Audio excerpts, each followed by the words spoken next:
Bayan ngayon nagpupuni, sabay-sabay nagpupuri, dahil inako ng Kristong Hari, kaligtasan ng kaniyang libing. Bayan ngayon nagpupuni, sabay-sabay nagpupuri. Simulan natin ang ating pagdiriwang sa ngalan ng Ama at ng Anak at ng Espiritu Santo. Amen. Ang pagpapala ng ating Panginoong Hesukristo, ang pag-ibig ng Diyos Ama at ang pakikipagkaisa ng Espiritu Santo naway sumainyong lahat.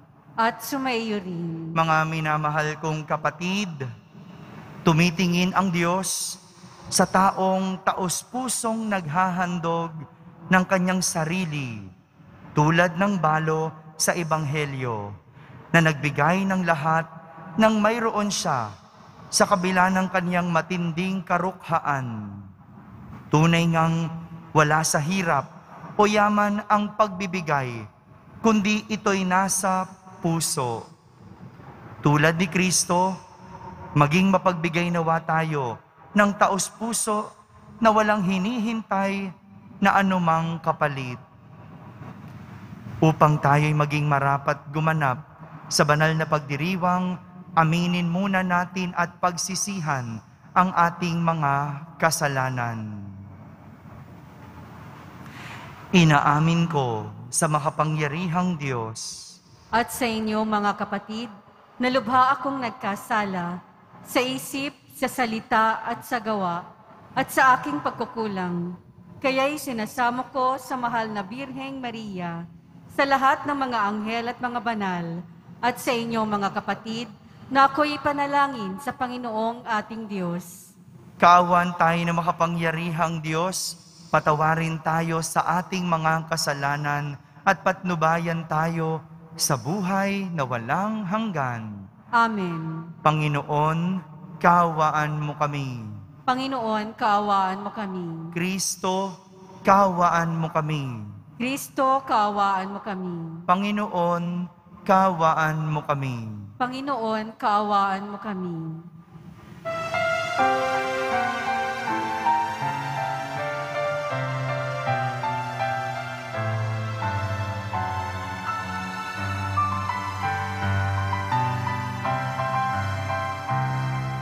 Walhati sa Diyos sa kaitaasan, kaloob sa lupa'y kapayapaan.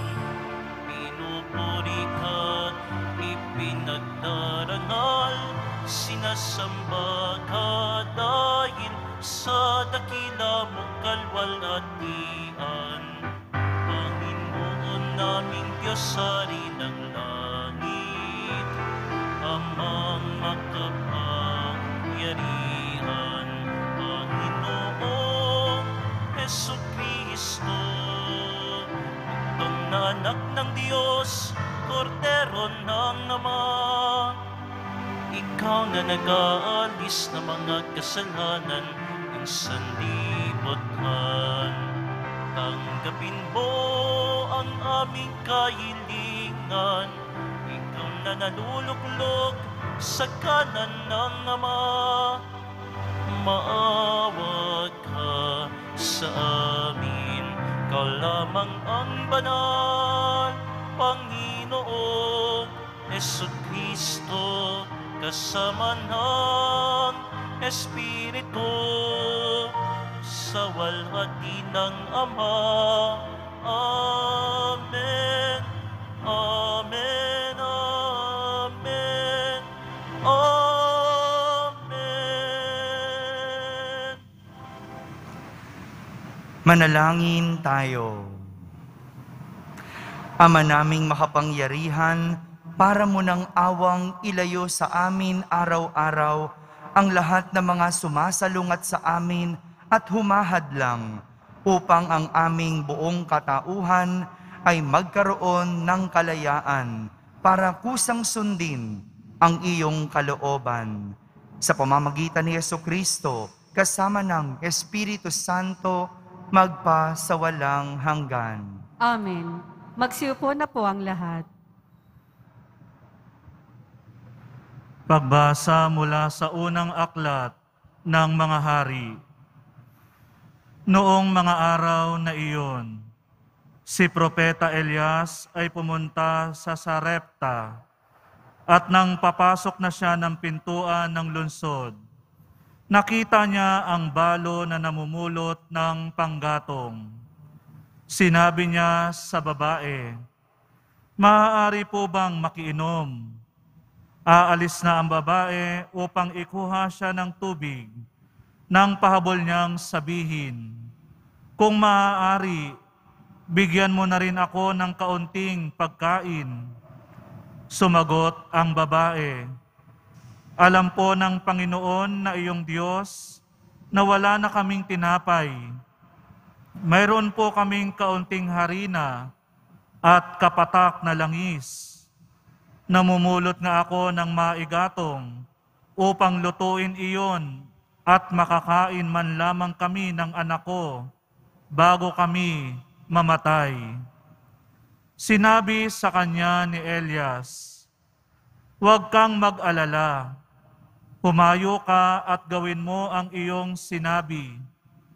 Ngunit ipagluto mo muna ako ng isang munting tinapay, at pagkatapos magluto ka ng para sa inyo.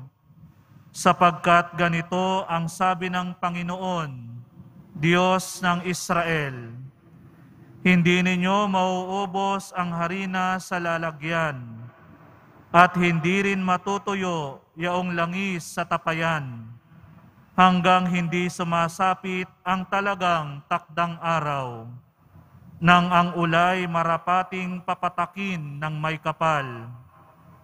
Ginawa nga ng babae ang utos ni Elias, at sila'y kumain, si Elias at silang mag-ina. At hindi nga naubos ang harina sa lalagyan, at hindi natuyo ang langis sa sisidlan, tulad ng pangako ng Panginoon sa pamamagitan ni Elias. Ang salita ng Diyos. Salamat sa Diyos. Kaluluwa ko yung purihin, ang Panginoong butihin. Kaluluwa ko yung purihin ang Panginoong butihin. Ang maasahang lagi, Panginoon, panig sa naapi, ang Diyos na hukom, may pagkaing handa sa nangagugutom. Kaluluwa ko yung purihin ang Panginoong butihin. Pinalaya niya ang mga nabihag, isinasauli paningin ng bulag. Lahat ng inapi ay itinataas, ang mga hinirang niya'y nililingap. Kaluluwa ko yung purihin ang Panginoong butihin. Isinasanggalang ang mga dayuhang sa lupain nila'y doon tumatahan. Tumutulong siya sa balot ulila, masamang balangkas, pinipigil niya. Kaluluwa ko yung purihin ang Panginoong butihin. Walang hanggang hari ang Diyos na poon, nabubuhay lagi ang Diyos mo, Siyon. Kaluluwa ko yung purihin ang Panginoong butihin.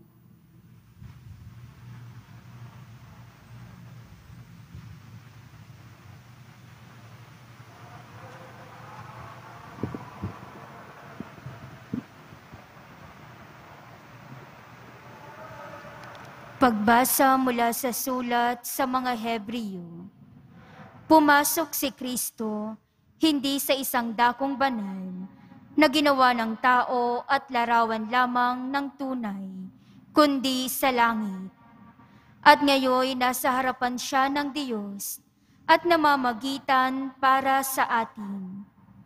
Ang dakilang saserdote ng mga Hudyo ay pumapasok sa dakong banal taon-taon. May dalang dugo ng mga hayop. Ngunit minsan lamang pumasok si Kristo upang ihandog ang kanyang sarili at iya'y sapat na. Kung di gayon, kailangan sanang siya'y paulit-ulit na mamatay mula pa nang matatag ang sanlibutan. Subalit minsan lamang siya napakita. Ngayong magtatapos na ang mga panahon upang pawiin ang kasalanan sa pamamagitan ng haing kanyang inihandog. Itinakda sa mga tao na minsan lamang mamamatay at pagkatapos ay ang paghuhukom. Gayon din naman, si Kristo'y minsang inihandog bilang hain upang pawiin ang mga kasalanan ng mga tao. Siya'y muling darating, hindi upang ihandog na muli dahil sa kasalanan, kundi upang iligtas ang mga naghihintay sa Kanya. Ang salita ng Diyos. Salamat sa Diyos. Magsitayo po ang lahat.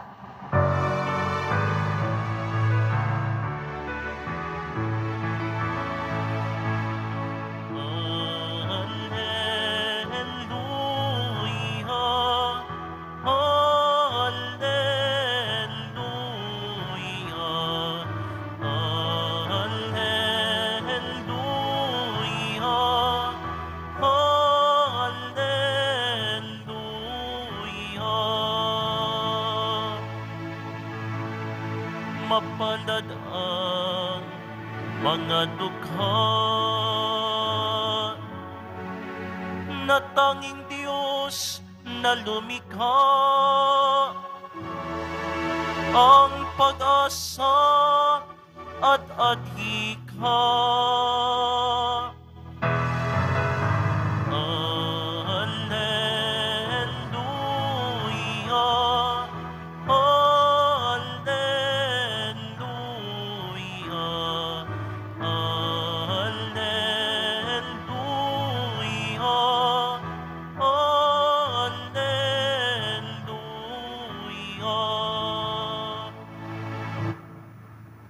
Sumainyo ang Panginoon. At sumaiyo rin. Ang mabuting balita ng Panginoon ayon kay San Marcos. Papuri sa iyo, Panginoon.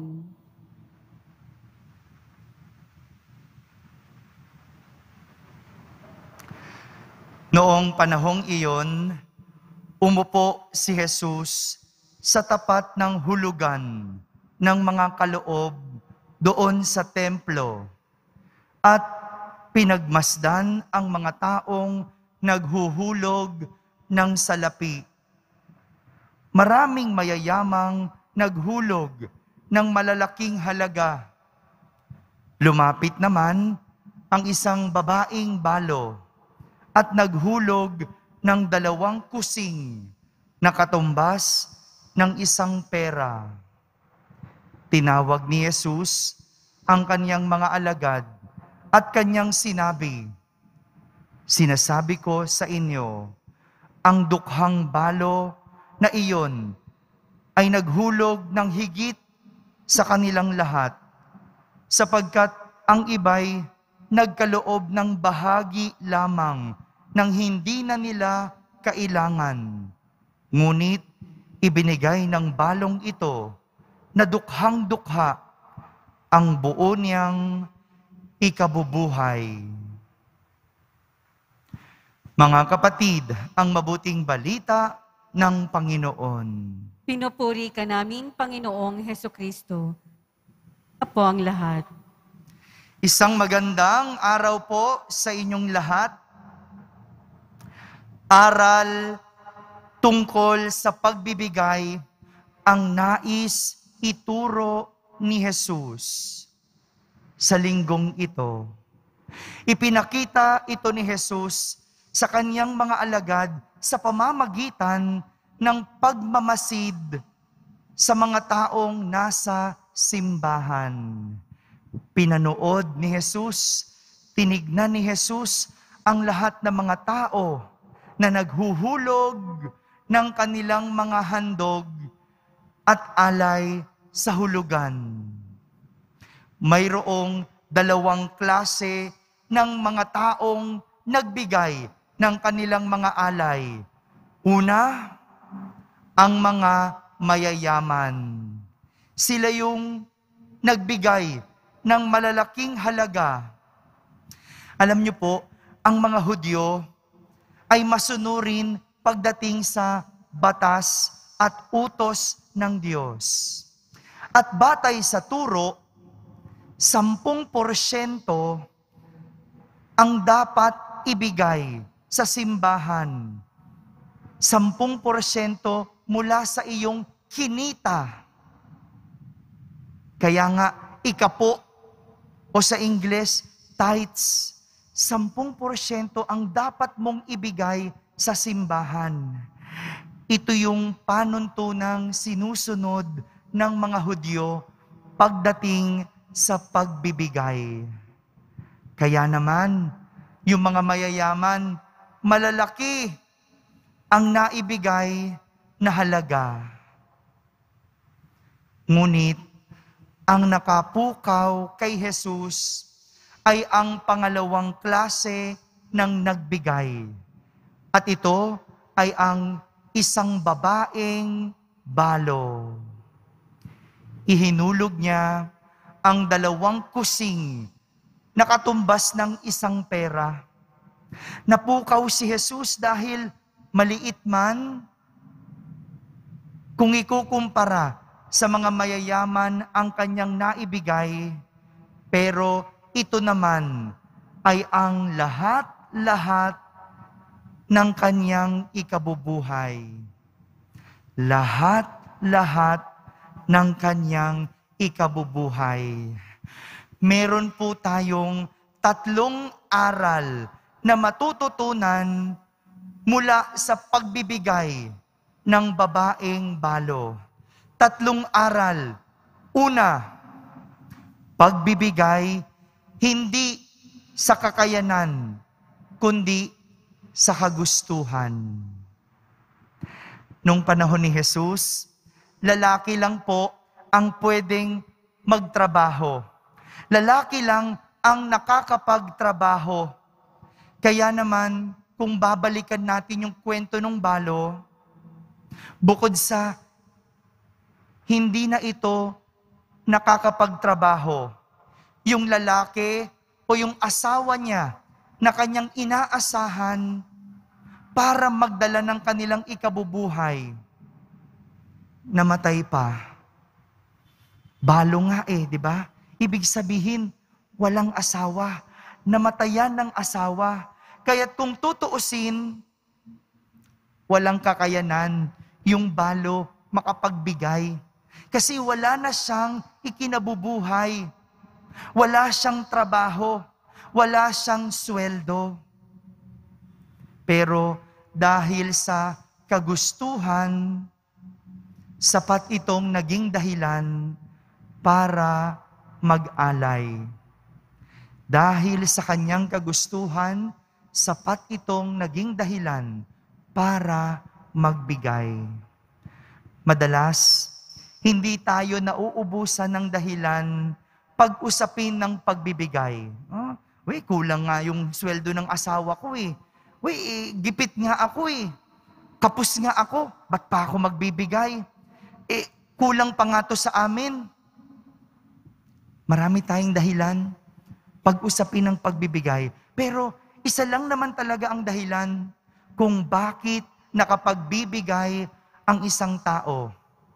At ito ay dahil may kagustuhan. Pangalawang bagay na pwede nating matutunan mula sa balo ay ang pagbibigay hindi sa halaga, kundi sa kung ano ang natira. Pagbibigay hindi sa halaga, kundi sa kung ano ang natira. Ang pagiging mapagbigay ay nakikita hindi sa halaga ng naibigay, kundi sa halaga ng natira. Madalas nakikita natin yung mga tao, generous! Ang laki ng binigay. Ang bait mo naman. Ang laki ng binigay mo.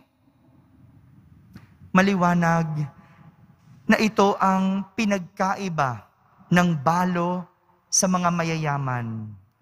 Ang mga mayayaman, ika-10 lang ang naibigay. Ika-10%. At kung tutuusin, meron pa silang 90% na natira. Tama ba yung kwenta? 'Di ba? Kung may 100% kang kinita, 10% lang ang binigay ng mga mayayaman. Pero kung tutuusin, may 90% pang natira sa kanila. Pero ang balo, 100% ng kanyang ikabubuhay ang kanyang ibinigay. Pangatlo, na pwede nating matutunan sa pagbibigay ng balo. Pagbibigay, hindi sa pagkukwenta, kundi ng buong pag-asa. Isang hadlang ng pagbibigay, ang isipin ang sarili. Dahil kapag pumasok ang sarili sa isipin, sigurado ang pagbibigay ay susukatin at kukwentahin. Kaya lang naman tayo nagkukwenta ay dahil ayaw nating maubusan. Kaya lang naman natin sinusukat ang ating pagbibigay ay dahil ayaw nating mawalan. Yung balo, inisip o hindi inisip ang sarili. Kaya nakapagbigay ng lahat-lahat ng kanyang ikabubuhay. Dahil panatag ang kanyang loob na umasa at hindi magpapabaya ang Diyos. Di ba? Kaya mo lang naman sinusukat yung ibibigay mo dahil iniisip mo kung anong matitira sa iyo. Iniisip mo yung sarili mo. Pero kung iisipin mo na hindi magpapabaya ang Diyos, makakaya mong ibigay ang lahat sa iyo ng buong buo. Mga kapatid, ito ang mensahe na gustong sabihin ng aklat ng mga hari sa ating unang pagbasa. Hindi mauubusan ang taong kayang magbigay ng lubusan. Hindi mauubusan ang taong kayang magbigay ng lubusan. Panghuli, nais kong ikwento yung kwento ng isang bata. Isang bata na pumunta sa isang tindahan ng ice cream. Habang siya'y nasa loob ng tindahan, sinilip niya sa estante ang mga ice cream. Nakita niya maraming iba't ibang ice cream. At tinanong niya kung magkano yung nasa baso. Tinuro niya yung ice cream na nasa baso. Sinagot ng kahera, sabi niya, 50 pesos. Tinanong naman niya kung magkano yung nasa apa. Sumagot ang kahera, 30 pesos.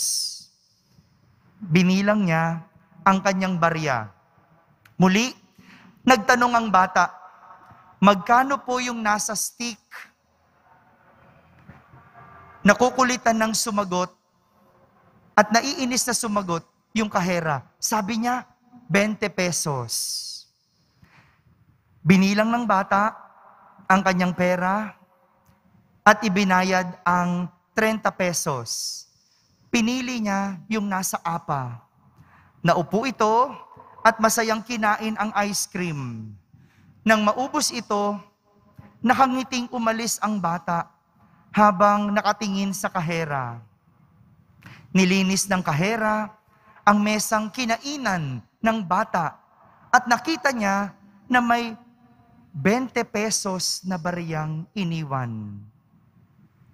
Mula sa labas, kumaway ang bata at umalis. Mga kapatid, sabi nga ng isang manunulat, walang sobrang naghirap dahil sa pagbibigay. Matuto tayo sa babaeng balo na nagawang magbigay ng buo, na nagawang magbigay ng lahat-lahat sa Kanya dahil umasa sa Diyos. Amen? Amen.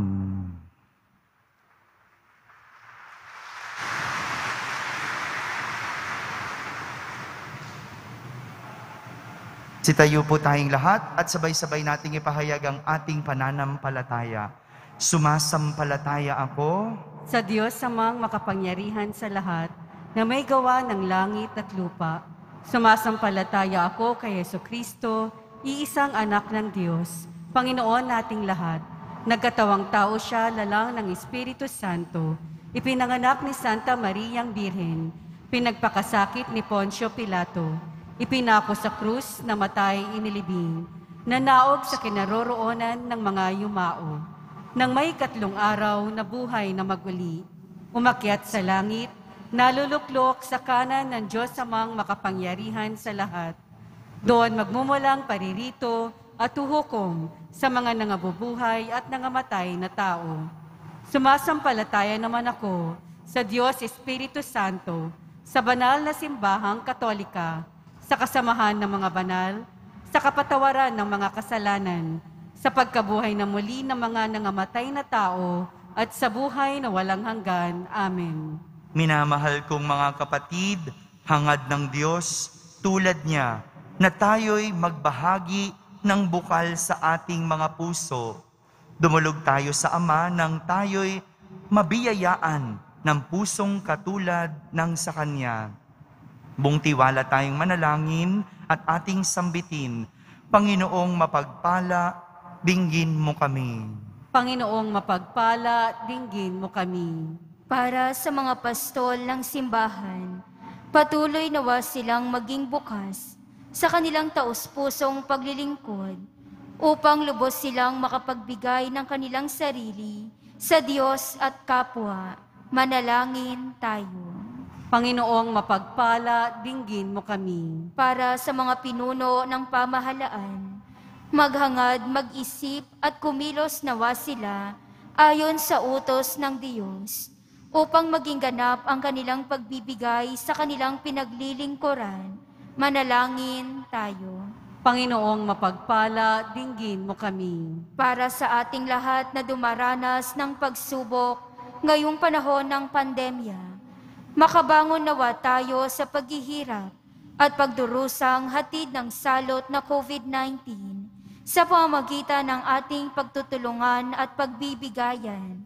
Manalangin tayo. Panginoong mapagpala, dinggin mo kami. Para sa mga social workers at overseas Filipino workers, matamo nawa nila ang biyayang mula sa mabuti at mapagpalang Diyos.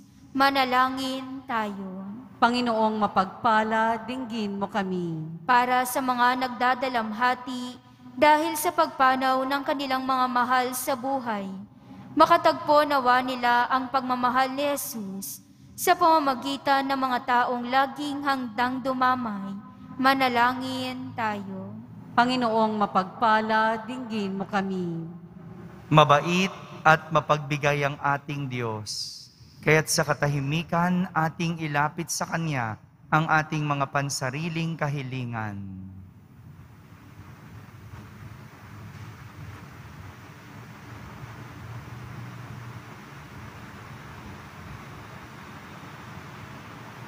Manalangin tayo. Panginoong mapagpala, dinggin mo kami. Mapagpala naming Ama, dinggin mo ang mga pagsusumamo ng iyong mga anak. Matuto nawa kaming magbahaginan, lalong-lalo na ngayong panahon ng pandemya, nang sa gayon madama naming tunay na ika'y nasa aming piling, kasama ni Jesus na iyong anak at aming Panginoon. Amen. Magsiupo na po ang lahat.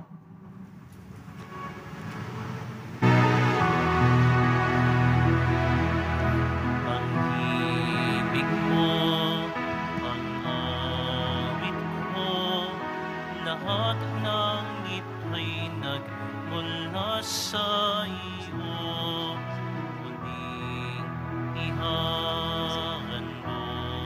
sa'yo, buong puso't kong inaalay sa'yo. O Diyos, o Panginoon, lahat ay biyayang aming inampon, aming buhay at kakayahan. Ito'y para lamang sa iyong kalwalhatian. Magsitayo po ang lahat.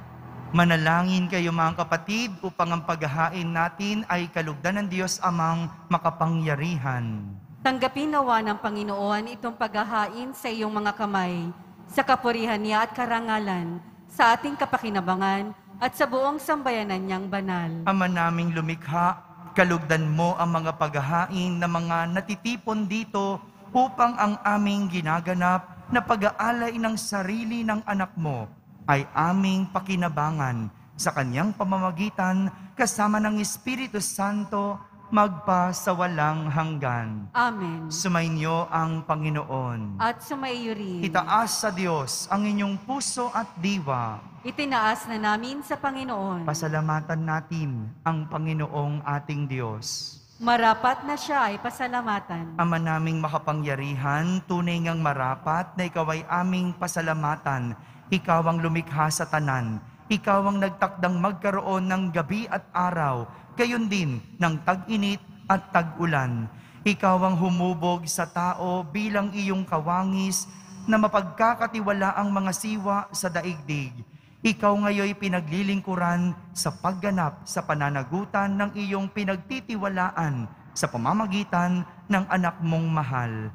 Kaya kaysa ng mga anghel na nagsisiawit ng papuri sa iyo ng walang humpay sa kalangitan, kami nagbubunyi sa iyong kadakilaan. Santo, Santo, Santo, Panginoong Diyos ng mga hukbo, napupuno ang langit at lupa ng kadakilaan mo, o sana sa kaitaasan. Pinagpala ang naparirito sa ngalan ng Panginoon, o sana sa kaitaasan. Magsiluhod po ang lahat. Ama naming banal, ikaw ang bukal ng tanang kabanalan. Kaya't sa pamagitan ng iyong Espiritu ay gawin mong banal ang mga kaloob na ito upang para sa amin ay maging katawan at dugo ng aming Panginoong Hesukristo.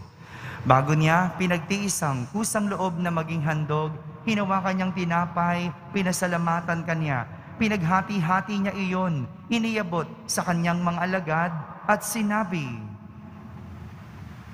"Tanggapin ninyong lahat ito at kanin, ito ang aking katawan na inihahandog para sa inyo."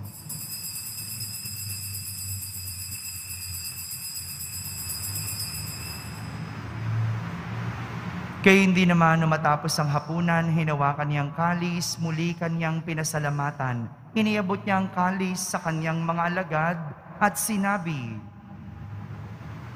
"Tanggapin ninyong lahat ito at inumin.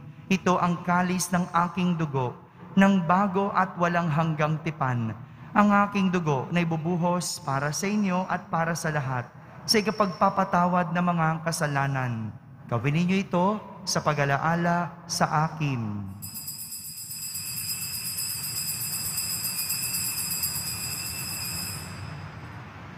Magsitayo po ang lahat. Ipagbunyi natin ang misteryo ng pananampalataya. Si Kristo'y namatay, si Kristo'y nabuhay, si Kristo'y babalik sa wakas ng panahon. Ama, ginagawa namin ngayon ang pag-alaala sa pagkamatay at muling pagkabuhay ng iyong anak. Kaya't inaalay namin sa iyo ang tinapay na nagbibigay buhay at ang kalis na nagkakaloob ng kaligtasan. Kami nagpapasalamat dahil kami iyong minarapat na tumayo sa harap mo para maglingkod sa iyo. Isinasamo namin kaming magsasalo-salo sa katawan at dugo ni Kristo ay mabuklod sa pagkakaisa sa pamamagitan ng Espiritu Santo. Ama, lingapin mong iyong simbahang laganap sa buong daigdig. Puspusin mo kami sa pag-ibig, kaysa ni Francisco na aming Papa, ni Jose na aming Obispo at ng Tanang Kaparian. Alalahanin mo rin ang mga kapatid naming nahimlay na may pag-asang sila'y muling mabubuhay, gayon din ang lahat ng mga pumanaw. Kaawan mo sila at patuloyin sa iyong kaliwanagan. Kaawan mo at pagindapating kaming lahat na makasalo sa iyong buhay na walang wakas. Kaisa na mahal na Birheng Maria na Ina ng Diyos, ng kabiyak ng puso niyang si San Jose, kaysa ng mga apostol at ng lahat ng mga banal na namuhay dito sa daigdig ng kalugod-lugod sa iyo. May pagdiwang nawa namin ang pagpupuri sa kararangal mo sa pamamagitan ng iyong anak na aming Panginoong Hesukristo. Sa pamamagitan ni Kristo, kasama niya at sa Kanya, ang lahat ng parangal at papuri ay sa iyo, Diyos Amang makapangyarihan, kasama ng Espiritu Santo, magpa sa walang hanggan. Amen. Sa tagubilin ng mga nakahagaling na utos at turo ni Jesus na Panginoon natin at Diyos, ipahayag natin ng lakas loob. Ama namin, sumasalangit ka. Sambahin ang ngalan mo, mapa sa amin ang kaharian mo. Sundin ang loob mo dito sa lupa para nang sa langit. Bigyan mo po kami ngayon ng aming kakanin sa araw-araw at patawarin mo kami sa aming mga sala para ng pagpapatawad namin sa nagkakasala sa amin. At huwag mo kaming ipahintulot sa tukso at iadya mo kami sa lahat ng masama. Hinihiling namin kami iadya sa lahat ng masama, pagkalooban ng kapayapaan araw-araw, iligtas sa kasalanan at ilayo sa lahat ng kapahamakan, samantalang aming pinananabikan ang dakilang araw ng pagpapahayag ng tagapagligtas naming si Hesukristo. Sapagkat iyo ang kaharian at ang kapangyarihan at ang kapurihan magpakailanman. Amen. Panginoong Hesukristo, sinabi mo sa iyong mga apostol, kapayapaan ang iniiwan ko sa inyo, ang aking kapayapaan ang ibinibigay ko sa inyo. Tunghayan mo ang aming pananampalataya at huwag ang aming pagkakasala. Pagkalooban mo kami ng kapayapaan at pagkakaisa ayon sa iyong kalooban, kasama ng Espiritu Santo, magpa sa walang hanggan. Amen. Ang kapayapaan ng Panginoon ay laging sumainyo. At sumaiyo rin. Magbigayin kayo ng kapayapaan sa isa't isa. Kapayapaan po para sa lahat.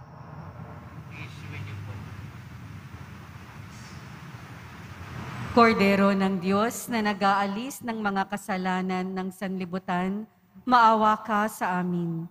Kordero ng Diyos na nag-aalis ng mga kasalanan ng sanlibutan, maawa ka sa amin. Kordero ng Diyos na nag-aalis ng mga kasalanan ng sanlibutan, ipagkaloob mo sa amin ang kapayapaan. Magsiluhod po ang lahat. Ito ang kordero ng Diyos. Itong nag-aalis ng mga kasalanan ng sanlibutan. Mapalad ang mga inaaniyahan sa kaniyang piging. Panginoon, hindi ako karapat-dapat na magpatuloy sa iyo, ngunit sa isang salita mo lamang ay gagaling na ako. Ang katawan ni Kristo. Amen.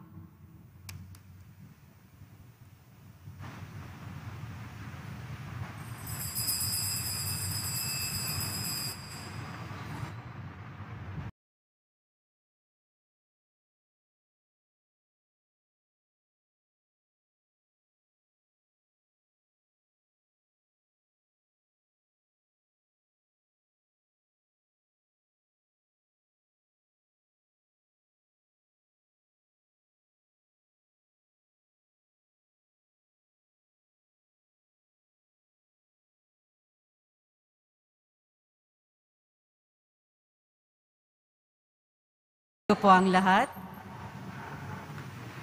Manalangin tayo.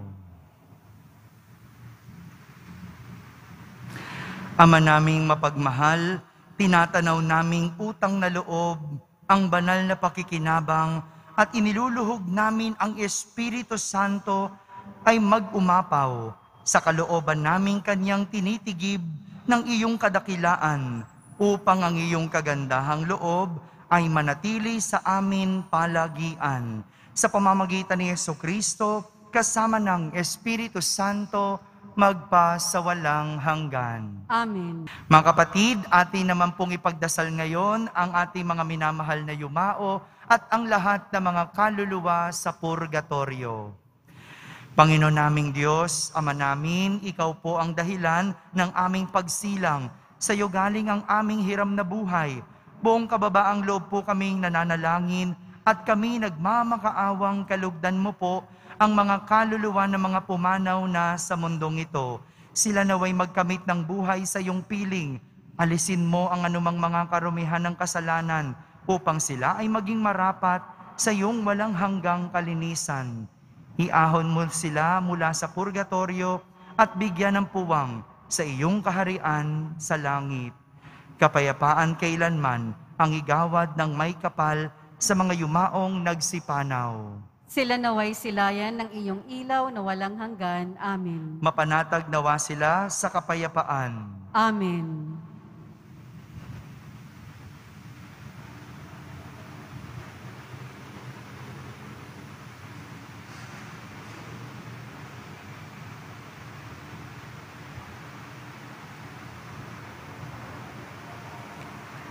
Sumainyo ang Panginoon. At sumaiyo rin. Pagbabasbas ng Poong Jesus Nazareno. Mahal na Poong Jesus Nazareno, inihayag mo sa pamamagitan ng krus ang walang maliw na pag-ibig ng Diyos sa sangkatauhan. Pakinggan mo ang kahilingan ng iyong angkan na nagsusumamo sa iyo.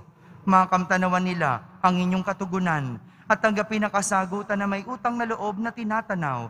Basbasan din po ninyo ang lahat na may karamdaman, nahihirapan at may mga dalang imahen at dasalan. Sa pamamagitan ng bendisyon na ito, naway maalala nila ang mga pangako nila noon sa binyag na ikaw ang kanilang iibigin at paglilingkuran bilang Panginoon magpa sa walang hanggan. Amen. At pagpalain kayo ng makapangyarihang Diyos, Ama, Anak, at Espiritu Santo. Amen. Tapos na po ang ating pagdiriwang humayking taglay ang pag-ibig at kapayapaan ng Poong Jesus Nazareno. Salamat sa Diyos.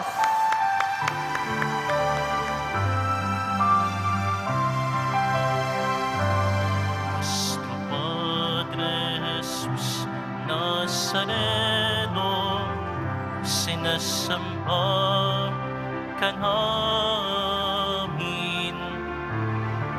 pinipinto ka namin, aral mo ang aming buhay at kaligtasan.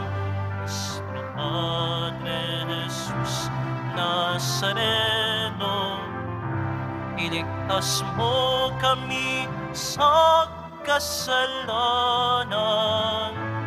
Ang krus mong kinamatayan ay sagisag ng aming kaligtasan. Nuestro Padre Jesus Nazareno, dinarangan ka namin. Nuestro Padre Jesus Nazareno, nilulwalhati ka namin. Nuestro Padre